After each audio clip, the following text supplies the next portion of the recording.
Hello and welcome back to the Lap Down podcast with me, Dan, and the Australian man. Why did you talk over? You said it was my week to do the introduction. Yeah, and I assumed you were sort of teeing it up because you paused. No, and I you've thought, you've bollocksed it now. It's ruined. Welcome back to the Lap Down. No, okay. I was going to say something really funny about Floviz paint, but I feel like you've completely pissed on my cornflakes. Go again.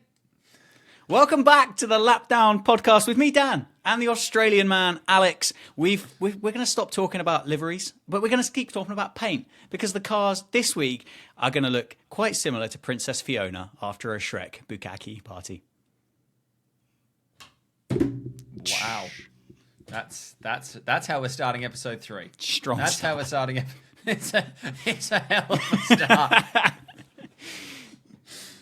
Wow. I'm not wrong. I don't know where we go from that.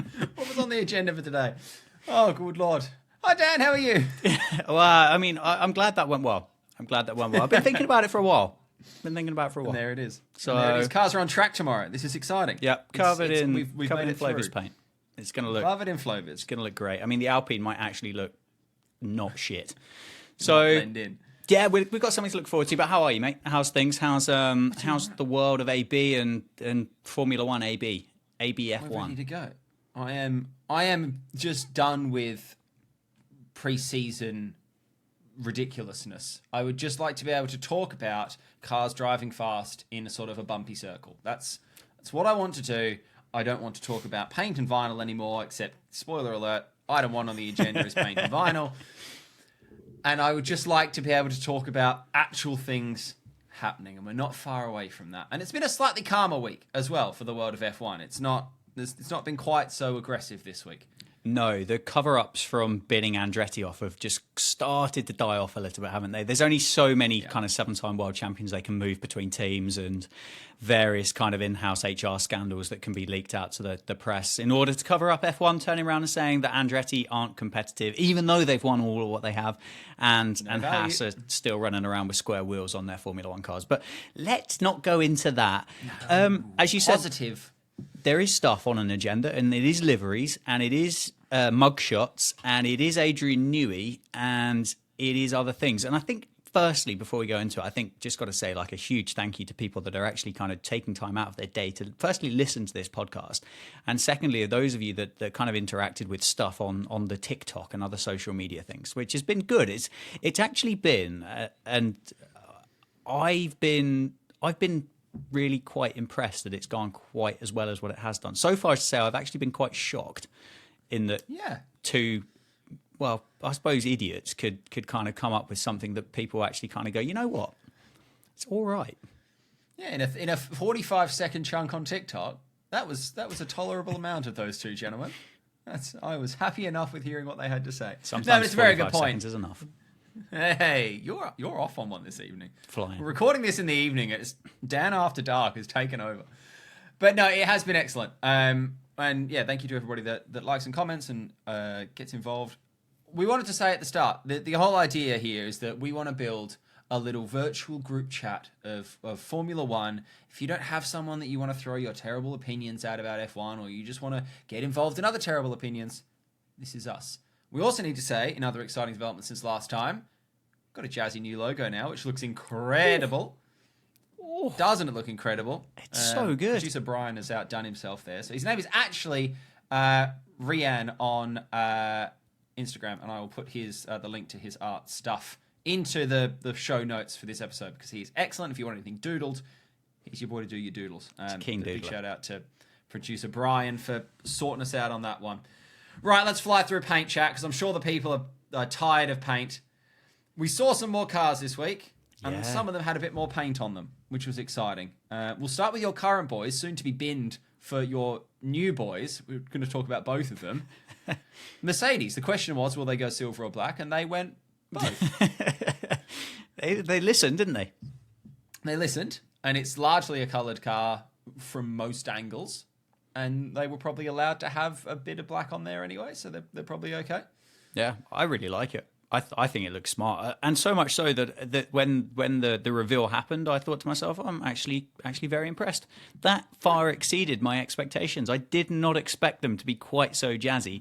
I think what they've done though is they've kind of realised that silver was really good when they started with Lewis, and then black was really good when they started when they moved on with Lewis, and then they tried to go back to silver, and they realised that was actually the reason as to why why the car that they developed was terrible, was slower than horse and cart with the horse behind the cart.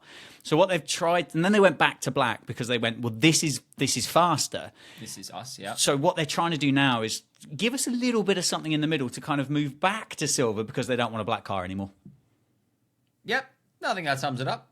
I was surprised as well because I thought that they were going to try and cop out, oh, hey, no, but we've been black the last couple of years, so we'll be black again. But look, it's got Petronas blue lines. That's kind of what I was expecting from them, and they have sort of done that, but with some silver on the front of it. Yeah. And yeah, I think it looks smart. I would be interested to see how much of that silver will remain come round 3 if they are trottling about in P6 and P7. I think there's a good chance that nose might end up getting a little bit more carbony than it is now. But yeah, for the time being, strong. Yeah, smart. Very strong. Smart piece of kit. The Red Bull looks like the Red Bull. Next, we'll talk more a little bit about what Adrian's been cooking in terms of the shape of that a little bit later on. But looks-wise, I mean, Max said it on his stream, didn't he? It's going to be exactly the same. And it was exactly the same. I didn't even try. It's exactly the same. But fair play. Fair play to him. I think the joke's been made before, but they don't have anybody at Milton Keynes that does that job. They hired somebody in 2016, and they just keep recycling the same thing over and over again, and it just works, doesn't it? Yep, it works. It's nice enough. Aston as well have not made sweeping changes, but it's nice. Yeah. It's a nice colour, and there's a good amount of that nice colour on there. And they get a pass mark from me. I think they did well, and it's something that Red Bull did well.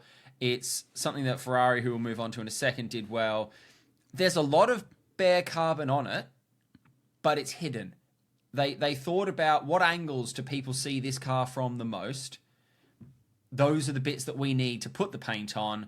And you very rarely see like a top-down shot of an F1 car from directly overhead. And that's where they've hidden their carbon is down the side pod grooves and under the floor and the floor edges and stuff like that. And I think it's worked out well. I think it's a nice-looking car. I think the other thing as well with those teams, Red Bull, Ferrari, Aston Martin, Mercedes kind of, but they actually have a very clear identity. Ferraris are red. Everybody knows that. Aston Martins are British Racing Green, and Red Bull is this Red Bull colour, and they've embraced that, and that's exactly what they do. Whereas all the others, well, they don't really have an identity, do they? Like, nobody really knows what an Alpine is. Williams, not really for such a long period of time. Haas, Stake, all of that other stuff, they have no real identity to actually kind of fall back on. So I guess there's no obligation for them to kind of go, oh, we're going to make something really sexy. They'll just go, well, we'll just try our best to make this as light as possible and hope that something works. So I'm glad that, as you said, they've been smart. They've hidden the carbon, and it still looks the bollocks, doesn't it? It still looks like a really nice piece of kit. I think it's the nicest, and this will rile some Ferrari fans up. As a single hex code colour, I think the Aston Martin green is the nicest colour up and down the grid as a colour. I don't know how I feel about that. I don't. Say AB's big call. It's AB's big call of the week. I don't know how I feel about it. I see. The thing is, if you were just going to say like single hex codes, I reckon the green from Stake is right up there with one of the very best colours that you could possibly have. It's just the fact that they've given it to a toddler to design it. Okay. Because you could do a lot. You could do a lot with that fluoro green. But is fluoro green sexy? No, it could be. Not. It could be. I don't know if it can ever be sexy. It can be jazzy. It could be sexy. It can be fun. Give somebody like Mila Kunis 5 minutes with a highlighter and it would be sexy.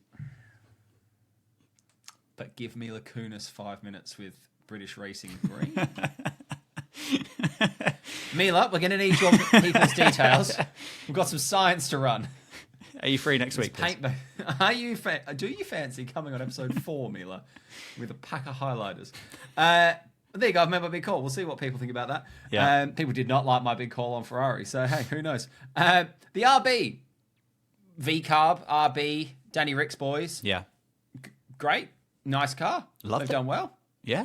Yeah. Probably the shock It's of the very week. Toro Rosso. Yeah. It's a Toro Rosso. It's is what 90s I'll to say. me. It's 90s. I get Yeah, 90s I'll vibes give from that. it. And I like that. I like because I'm an old man now. And I like that kind of throwback to the good old days when Formula One was still Formula One and it was gate kept properly by people and Netflix documentaries didn't exist and people like you therefore didn't actually have an opinion on this sport whatsoever. But it gives me a throwback to it and it's nice. It's just it's just a shame that it's actually going to be called Visa Cash App RB01. Yep. Just It's that one. It's the V-Carb 01. it just rolls off the tongue nicely, doesn't it? Well, Danny Rick is really trying to help with the V-Carb branding because he said the other day, and I'm paraphrasing slightly, but it was words to the effect of V-Carb, it's all you need. It's got your vitamins and your carbohydrates, which is a guy that knows what he's doing with branding.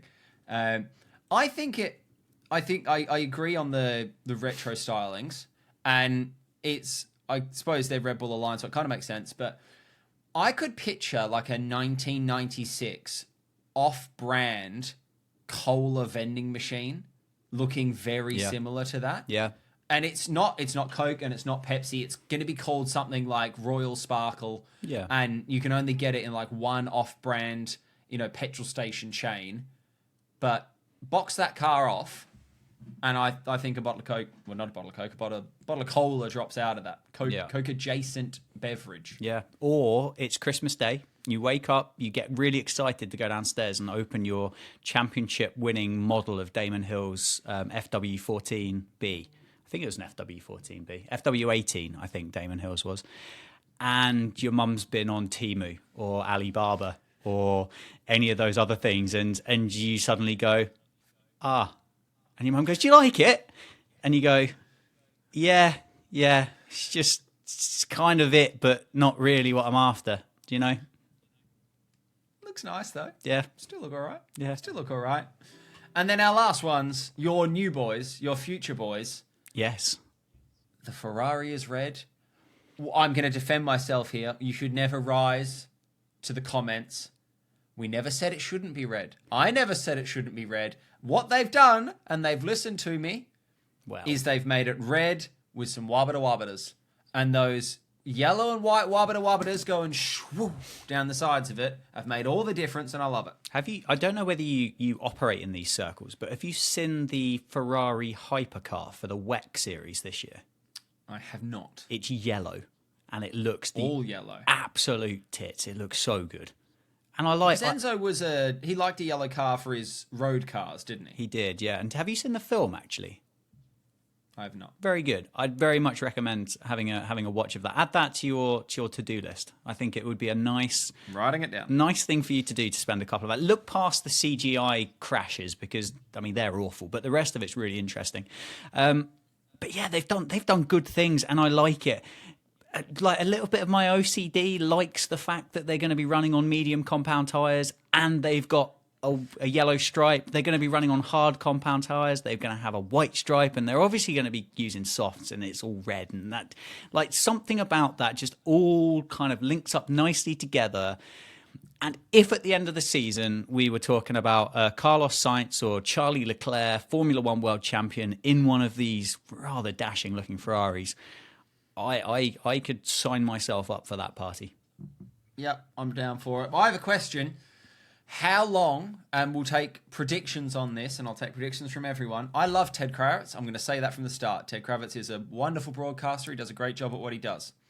How long before Ted loses his mind thinking that the Ferraris have put the mediums on when everyone was expecting them to go onto a hard or a soft because he sees the yellow stripe rolling out the gap, like rolling out the pit lane?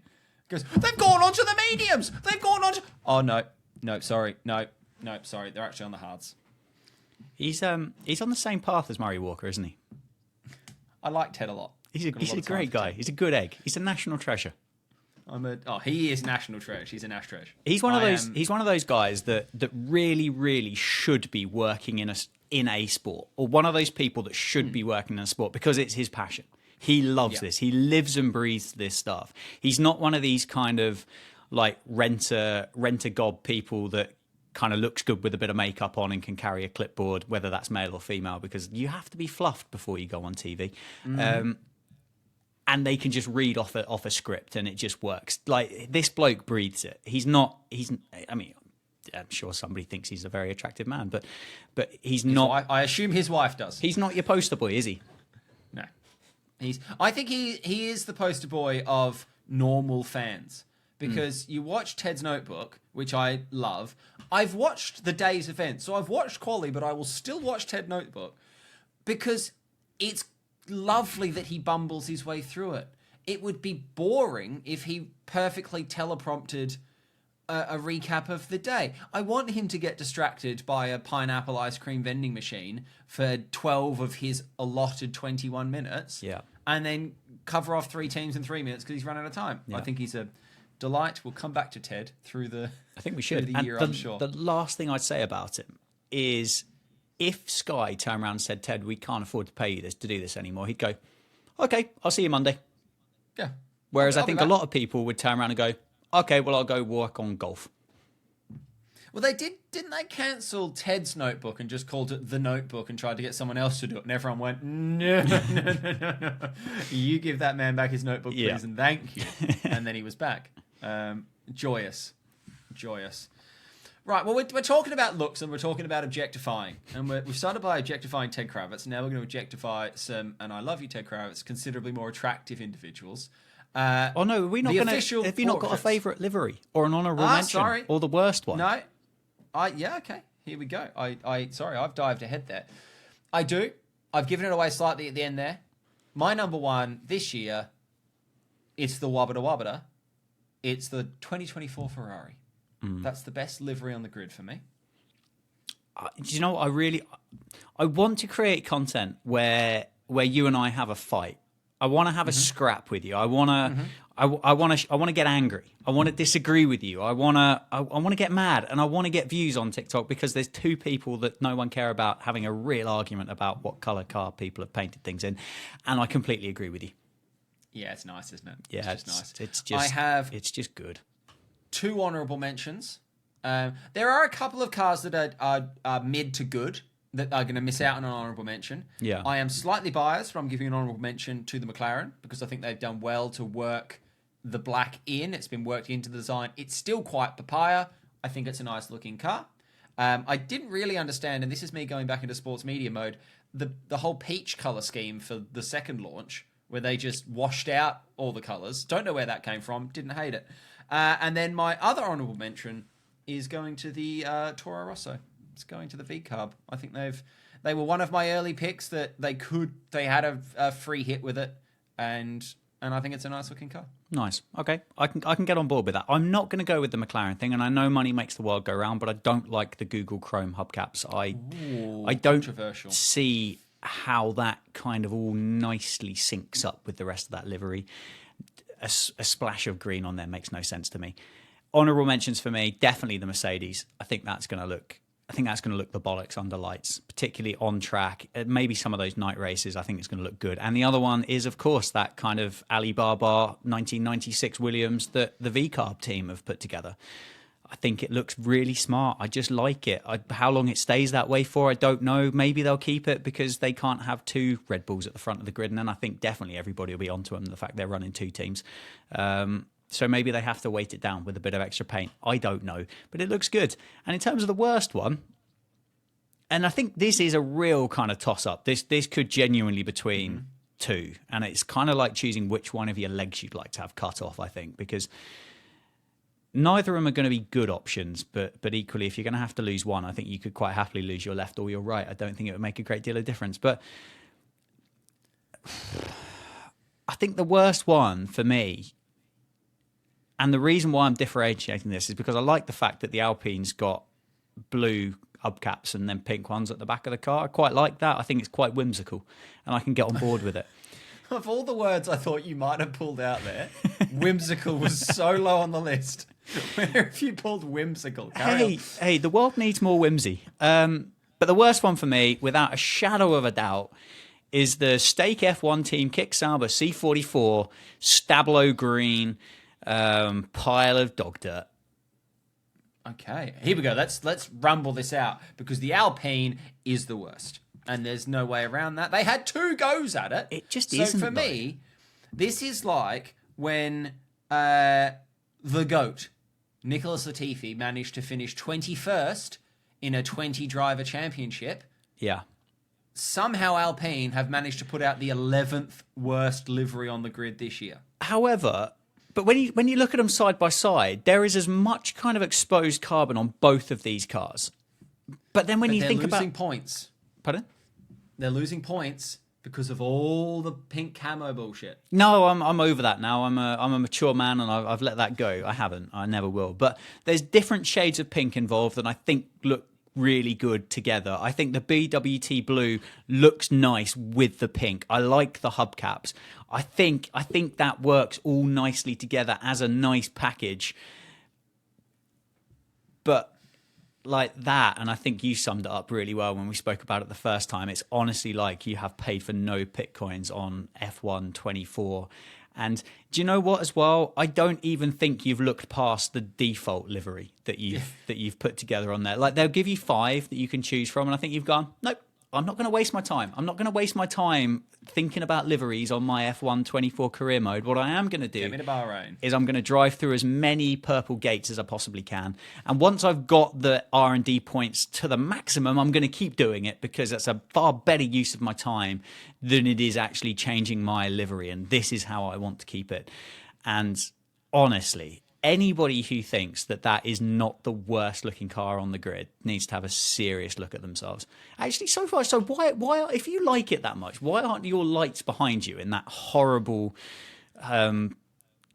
green thing? Like, why don't you just have like a couple of like green strips down there and the rest of them you can just have as black? I don't like it. I'd like to make that abundantly clear, sir. I don't like it. I think it looks terrible. Oh, he's here. He's here. But even I that looks better. I think just the Alpine has irritated me. They've irritated me because it's just they've shredded so much of it off in such a non-clever way that and all the build-up stuff and yeah, it's bad. That's too much paint chat anyway for 3 episodes of 2.5 episodes of a podcast. It's a full 20 minutes. We will never mention liveries again. Well, probably there's going to be special liveries throughout the year. Yeah, and they will need to be spoken about. Yeah, we need like a paint chat jingle moving forward. That's what we need. Or our own Dulux dogs. Oh yeah, that could work. I don't mind that. I want a dog. That'll work. Anyway, moving on. What do you want to talk about next? Moving on. Let's talk about driver photos because they're official headshots. Well, not headshots, but they're official driver portraits have been released by Formula One, and there are some doozies. No, they look like mugshots, don't they? They look like they have been convicted for a bar fight in Alabama. What I don't get with them is, as someone that's worked in sports media, I've done 5 media days. I've gathered and I've been involved in having these kinds of photos taken of sportsmen. I don't know what they've told them to do in these pictures. Because don't smile, I think, is what they've told them. As you scroll through them, yeah, they're passport photos. But then some of them have sort of given it a bit of blue steel. Like, the Red Bulls are passport photos. Lewis Hamilton is a disgustingly attractive man that photographs incredibly well. And he's nailed the I'm not miserable, I'm brooding look. Oh, and you feel with the eyebrow kind of just a little bit. He's not an emoji, but it's on its way up. Yeah. It's elevated. Smouldering. George Russell, it's like his first day at school. Charles Leclerc, first day at school. Carlos Sainz looks confused why he's there. Do you remember that kind of period of time when people were, I think it was probably during a lockdown thing, and they were kind of going, what do Formula One drivers look like if they were lorry drivers? Do you remember that thread? I remember this, yeah. Have they taken Sergio Perez's picture, or have they just taken that image from that thread? Because he started... neck. Yeah, he's quite thick with 2 C's, isn't it? Where if you compare it to even Max beforehand, Max has never necessarily been the most, ripped athletic individual, but there's a jawline there and there's some shadow being cast by the jawline, and then you click across one and it's Sergio Perez, and that party just continues from the cheek down to the neck. We're not saying this. I'll qualify this. We're not saying Sergio Perez is overweight. He's a very fit sportsman. He would batter all of us in any level of fitness test you want to throw at him, except sort of a jawline specific test because it's failed him on this occasion. It's Gonski. Maybe it's the angle. Lando is interesting this year. He's he trialed it last year. He sampled it, and he's sticking with the old. I hesitate to call it facial hair. It's there. Bumfler. There's some business going on there. Yeah. It takes the edge off. I'll say that. He looks very upset in his photo. He looks like a sad boy. Yeah. I mean, who am I to sit here and kind of critique any of these blokes? He doesn't look like he's happy. But to be fair, none of them do they? I mean, Sergio looks like he's kind of been told to look miserable, but he's kind of gone, no, I kind of want to smile because I'm a happy man generally. Like, the two Mercedes drivers have nailed it. Like, there is not even a single crack of a smile there. Unsurprisingly, Carlos Sainz, just a little glimmer of kind of like I'm quite happy, even though I've just been fired by my team. I'm just about happy to exist. Lando, I mean, he looks miserable as sin. Oscar, I mean, Lando. He looks happy enough, didn't he? I think that's kind of Chirpy boy. Default kind of expression. I mean, what has happened to this man? Fernando Alonso looks like he's been stood at the back of the wind tunnel at Aston Martin whilst they've been kind of testing the car. The whole thing's just gone whoosh. The bloke has de-aged about a decade as well this off-season, and he's giving me these, like, Pixar villain that turns out to be a good guy in the end of the film vibes. Like, you can see that he could get up to no good, but you look into the eyes and you think, you're a nice guy. Yeah. You're gonna see this. Lance Stroll looks exactly like you'd imagine Lance Stroll would look. What does Pierre Gasly is trying to smile? I do agree with you that Fernando Alonso is kind of de-aged, hasn't he? Yeah, I don't know what's happened. Maybe he's just had a very good winter. Well, he stopped driving for McLaren as well, hasn't he? So that's probably knocked a few years back onto his shelf life. But yeah, he's turned up this year. He just looks refreshed. Looks ready to go. Pierre's got lipstick on, which is interesting. Has he? They are pink, those boys. Oh. Those are some pink lips. Esteban, he's pulling off the smolder. For a man that looks very nerdy most of the time, yeah, and looks more like sort of a data scientist than an F1 driver. He's pulled that off this year. Yeah, he's done well. What I'll also say is they've released, because we've got testing tomorrow, and they've released their schedules for the weekend. And on the Alpine one, they use first names, not surnames. But I'm just going to throw it out there that Pierre Esteban sounds like a fashion label, and Esteban Pierre sounds like a fashion label. And so seeing those two on there, like, oh, hey, day one, we've got Pierre Esteban. And then day two, it's Esteban Pierre for her. And you just... I don't know how they've done it, but it sounds like very expensive hoodies. I'd really like a pair of Pierre Esteban sunglasses. See, it just sounds like money. I think they would. I think they'd go well. But however, I don't think they would suit Alex Albon. I don't think anything would suit Alex Albon. What has happened to this man? The suit doesn't fit. First of all, he's not wintered well. He has not wintered well. This is a man that last year flip-flopped between having bleach blonde hair and cherry red, previously bleached blonde hair, and he's turned up this year and gone, can't be asked for that. Lego man me. Let's go. I don't know what's happened, Alex. I don't know what's happened. Logan looks angry. Has he maybe kind of come to the realization that there is no route back to a Red Bull for him, and therefore he's kind of just just accepted the fact that he's going to drive around for maybe the 7th fastest team on the grid for the rest of his Formula One career. Whereas actually last year there was still a little bit of hope that he might get Perez's seat back. And then there was all the talk about Ricciardo, then him going back. And actually now he's realised and he's kind of gone, actually, the whole red hair and blonde hair thing was just an attempt to kind of make sure that Christian Horner still recognised me as a human being. And he's not done that. So I will just go back and do what I want to do, because this is me. This is me. I'm Alex Albon, and I'm going to do well for Williams.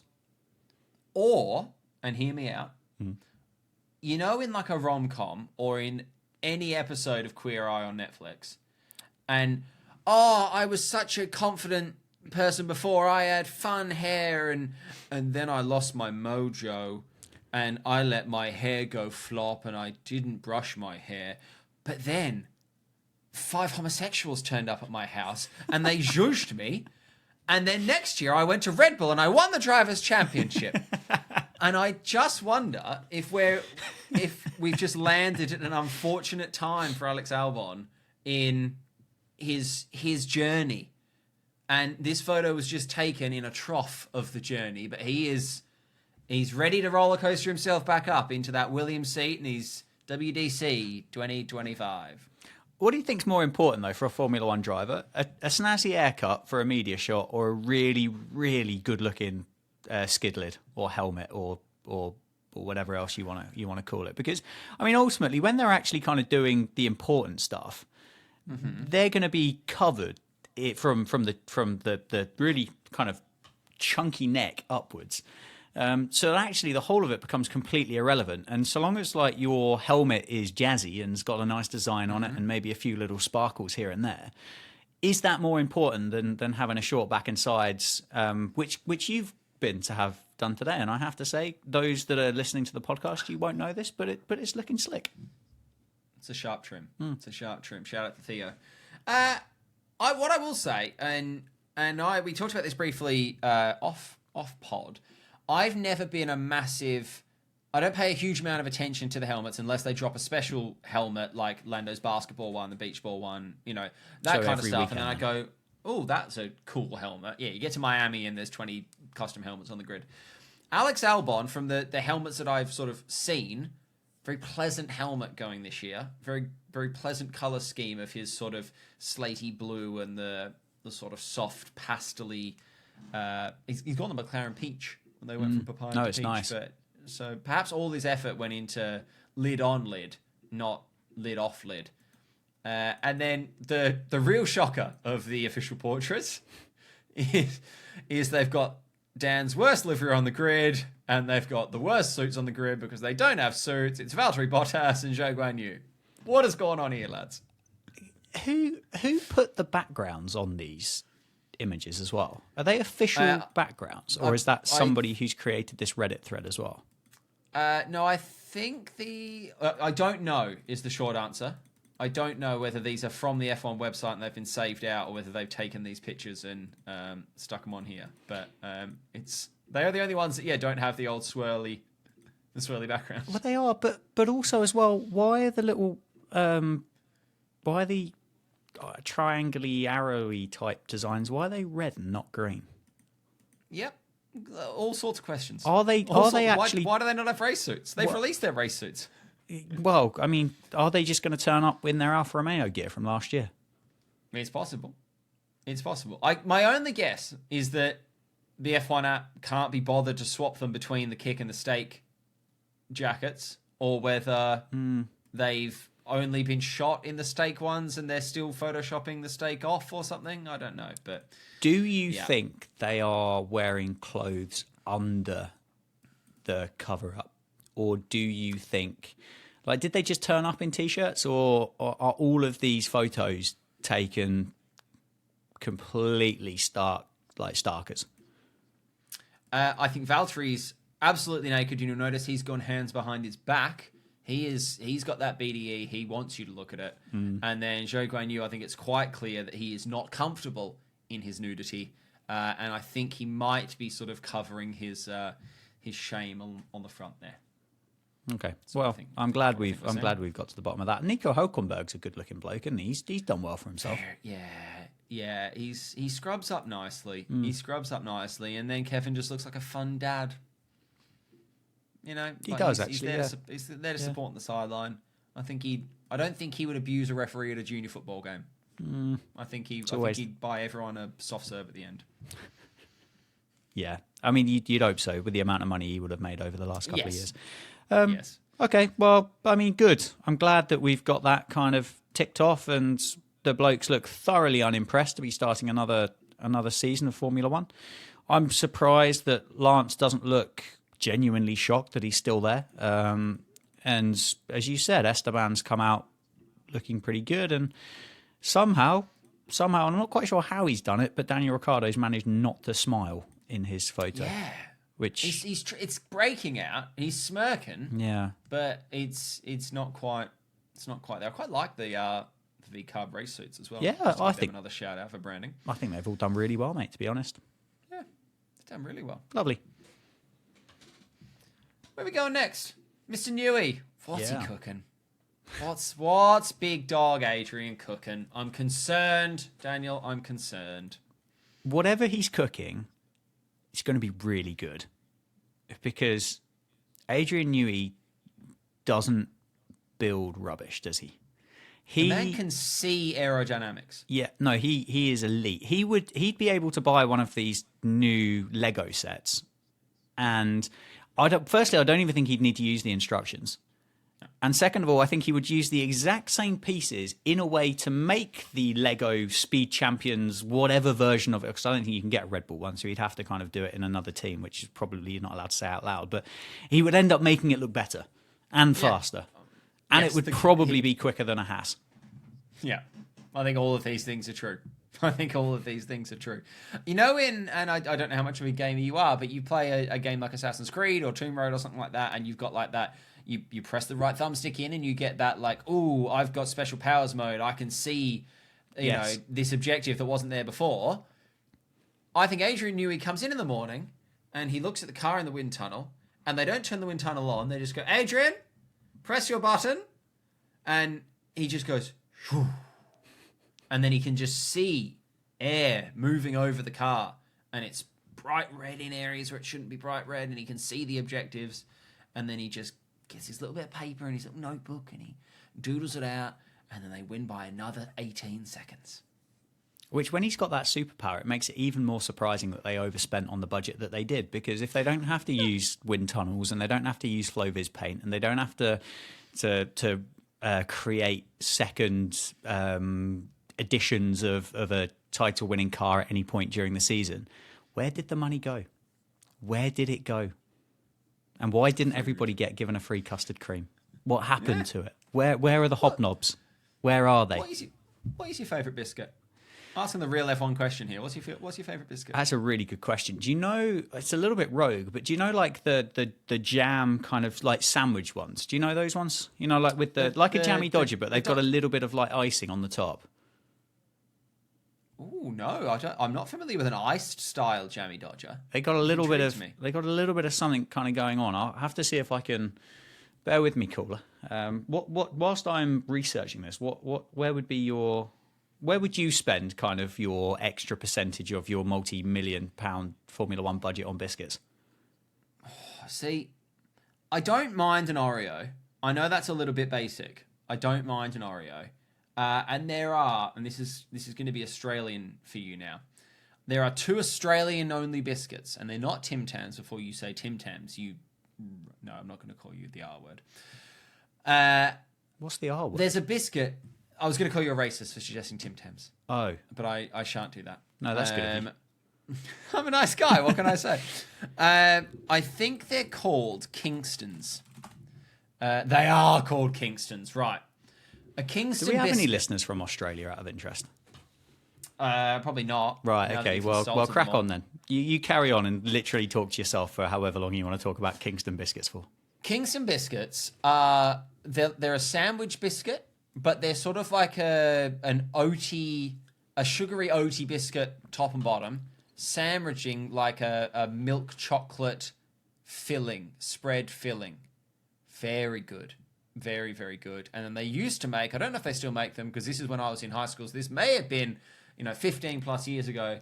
Cadbury's used to make a crunchy biscuit that had bits of honeycomb on it and like a honeycomb cream. Incredible. Really strong. How does chocolate work in Australia? Is it not just It's permanently melted? Genuinely, we have different chocolate that has different ingredients, so it has a higher No. melting point. That's not even. I'm not even. This is not a drop bear situation. The Cadbury's Dairy Milk recipe is different in Australia than England, so that it doesn't. It has a higher stability melting point. That's incredible. It's a fun confectionery fact for you there. That honestly, this is the most interested I've been in the 3 episodes of this podcast so far. Is when we've been talking about biscuits and chocolate. Anyway, there's the I don't know whether you can see it or not. Oh, okay. It's a Jammy Dodger, but then there's a little bit of it's a Jammy Dodger Plus. Yeah, it's nice. It's nice. It's slightly harder to describe than what you have, and it has no viscosity issues when it comes to heat. So. Well, it might do actually. To be fair, in Australia, I suspect the jam would melt, and it'd probably be covered in spiders or something. So not enough jam in a Jammy Dodger for me. No, Just gonna throw that out there. I'd like a little bit. I'd like a slightly thicker jam allocation. Good shout. Should we talk about Adrian Newey again? Should we go back to F1? Yeah, that might not be the worst idea. Yeah, he's a freak. Is the summary. So they've gone for they've released some. The car and some images and things like that with Mercedes style side pods. And the thing is Toto just sounds like the dog from the Wizard of Oz, doesn't it? Toto was so adamant that they were barking up the right tree with those kind of minimalist side pods that someone like Adrian Newey would definitely have been listening to that and has definitely kind of gone, or has definitely pressed his little right R3 button in and kind of gone, yeah, that could definitely work if you just change this bit around slightly. Whereas I think everybody else is so busy thinking about copying Red Bull, whereas he's going to be looking at it going, there's something up that tree that Toto's barking up. Yeah, and I think maybe where it's going to be a shame for Mercedes is the other thing we should say, we've got no idea, A, whether they will actually run with this concept, or B, whether this concept is any good, because we're recording this before testing and before cars have ever actually driven at full speed. It might be garbage. We also might get to Bahrain and they might roll out one that looks like the bathtub Ferrari did just to mess with everybody. But you do wonder whether Mercedes actually did bet on the right horse initially with a zero pod or a very slimmed down concept, but we know that their floor wasn't any good because they had to run it so low to the ground that they just vibrated the hell out of their drivers. That it might be, yeah, you got the right top half of the car, you nailed that bit, but the important bit on a ground effect car is nailing the bottom bit, and you didn't do that, but you almost threw away the wrong bit because you thought, oh, well, no, we were different, no one else did that, that must be what was wrong, when it actually could have been, if you'd have waited to Monaco when Checo decided to show everyone the arse of the Red Bull, and you could have just taken a picture, copied that, and gone from there. I mean, I also think you could probably lift any Spec 1 top half off of any of the other cars and plonk it on the Red Bull floor, and they'd probably still win, because I think the first look we got at that floor underneath, and you just saw the sheer amount of bollocks going on down there. And then they showed the Williams, who I think crashed in the same race and got craned up, and it was just essentially perfectly smooth, like a dinner plate. And you think, this is why you're not quick. I don't think we will get to Bahrain either tomorrow or Bahrain next Thursday, and it will actually look like that launch spec. I think there is some jiggery pokery that they're doing. Because the car's got bloody shoulders, Dan. The cars don't have shoulders. Why does the car have shoulders? Who knows? Honestly, who I don't knows? think they would have shown it. I think if that was actually what they were going to roll out, they wouldn't have shown it. Because I think Red Bull they had so much photoshopped out of those official press images. There was so much that was blurred, so much that was just, they'd been in with an airbrush in Photoshop and went, nah, nah, nah, nah. I can't see a world, unless they're so confident they know that they're 30 seconds a lap quicker than they were last year. Yeah. Don't show your card until 2 weeks down the line. Yeah, it would be it would be unique, I think, for a team to provide that kind of information. I don't even know if any of the teams lower down on the grid would give you the full kind of bells and whistles version, just in case they've kind of stumbled across some kind of like magic formula that's going to suddenly kind of boot them up the grid. Because, and then as you say, that information is going to be out there straight away. They're not going to have to wait for Perez to drive into the wall at Monaco for them to be able to kind of showcase what's actually working and what isn't. The only thing I would say about him, like, he's won 40, or he hasn't, but 14 of his cars that he's designed have gone on to win Formula One World Championships. The bloke knows what he's doing. I don't even know if it would matter a massive amount if they did just show you what they're going to do. And I'd kind of like it if they did. I would, not that I'd have any reason not to respect Red Bull and not to respect Adrian Newey, but I'd love it for them just to turn around and go, nope, no mind games. This is it. There it is. This is what we're going to do, and this is what we're going to beat you by 30 seconds of lap with. I almost kind of wish that, and I know we wouldn't gain anything bar like 10 days earlier or whatever. I wouldn't mind a mandate that you have to launch your car, and maybe the FIA tells you, oh, it's in reverse grid order or it's in finishing order from last year or whatever, that the FIA go, right, here's your car launch dates, lads. Red Bull, you're going to launch first because you won last year. You're going to launch on the 8th of February, and then, Mercedes are on the 9th and Ferrari on the 10th and whatever. And you have to roll your car out because it would, I know we're all mainly looking at the liveries and whatever, but it would just be like, you can't do a car launch on the show car. That's not a car launch anymore. And I know they call them season launches now to get around it, that sort of thing. But yeah, I wouldn't mind that if the FIA started, the FIA or Formula One management or whoever it is, like, you got to show the car.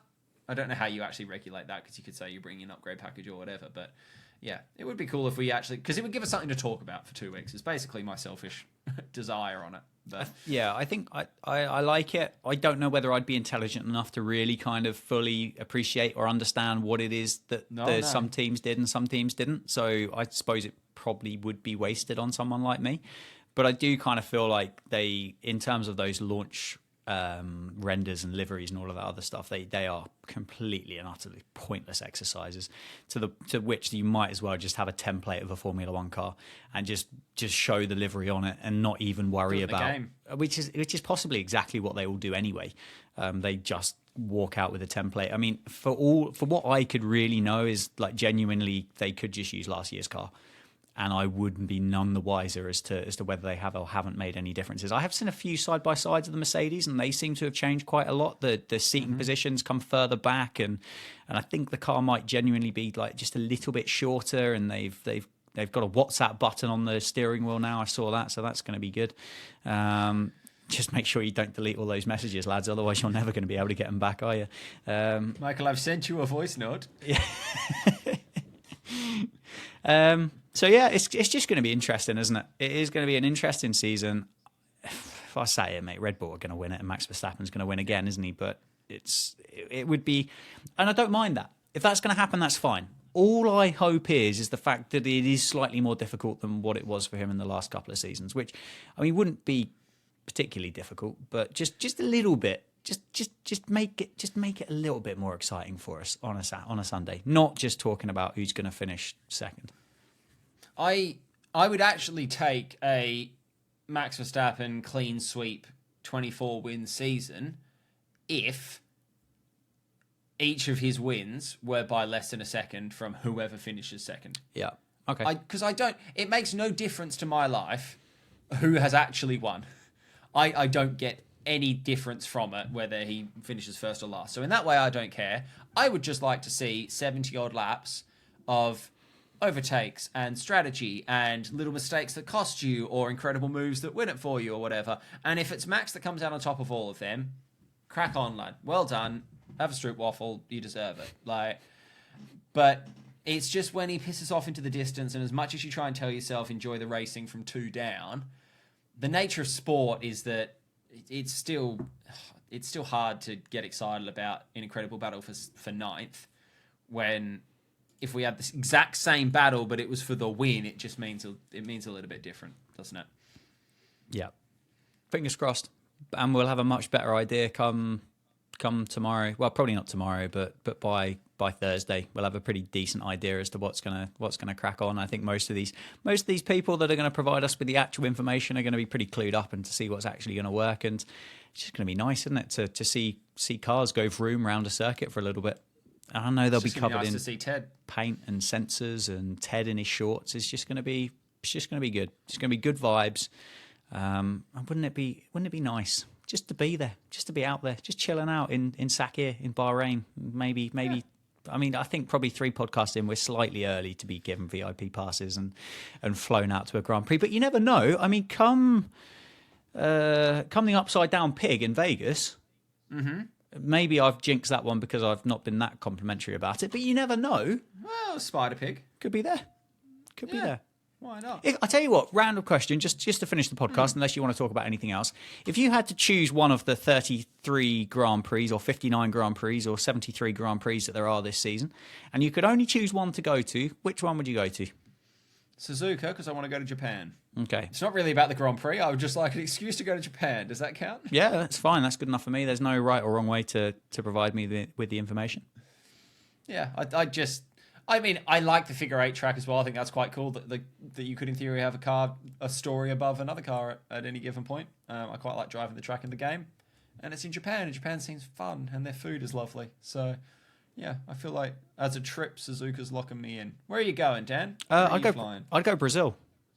Okay. Brazil. I like it. Classic, you know. I mean, not to say that Suzuka isn't. Classic circuit, does good racing. The people there look well into it, don't they? And I feel like they'd match my kind of vibe when it came to this kind of stuff. I'd like that. I'm not there for the prawn sandwiches and the champagne. I'm there for my hot dogs and my, in which case I'll probably go to Texas, but whatever the Brazilian equivalent of a hot dog is, and a beer. Meat on a sword. Yes, delicious. They do that, don't they? Yeah. Sword meat. Perfect. And some, I don't even know what they get up to in Brazil. Sit on the beach. Yeah. I'd like to go there. Yep. Anyway. Yeah, that works. That's me. Yeah, that'll do us. We'll be back next week. So the intention is that we're going to try and do, we're not going to try and tell you what's going to happen in each race because we haven't got a fucking clue.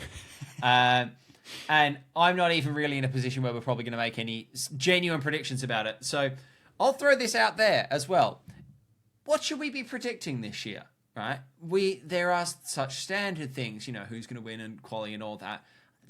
We all know. We all know what's happening with that. Max is going to win. Max is going to qualify P1. Charles will qualify P2. Maybe sometimes they'll flip if Max gets his final lap wrong. Who knows? That's the fun of it. But if there are other things that we need to be predicting, I'd like to be predicting DNFs. I think there's going to be a lot of them from Haas. And I think there's going to be a lot of them from Stake Kick Hibbity Bibbity.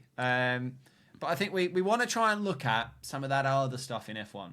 So if you've got some ideas about what we need to be predicting or calling out each week, you can email lapdownpod@gmail.com. You can message us on TikTok, Insta, Twitter @lapdownpod. And you can, or if you've got any questions or thoughts on any liveries or anything like that, you can let us know them as well. Perfect. Well summed up. Well summarised. That's that. You did the intro, I did the conclusion. I didn't talk about ejaculation in my conclusion, so no, and I didn't talk over you either. So it's a win-win. Everybody wins. We'll see you next week.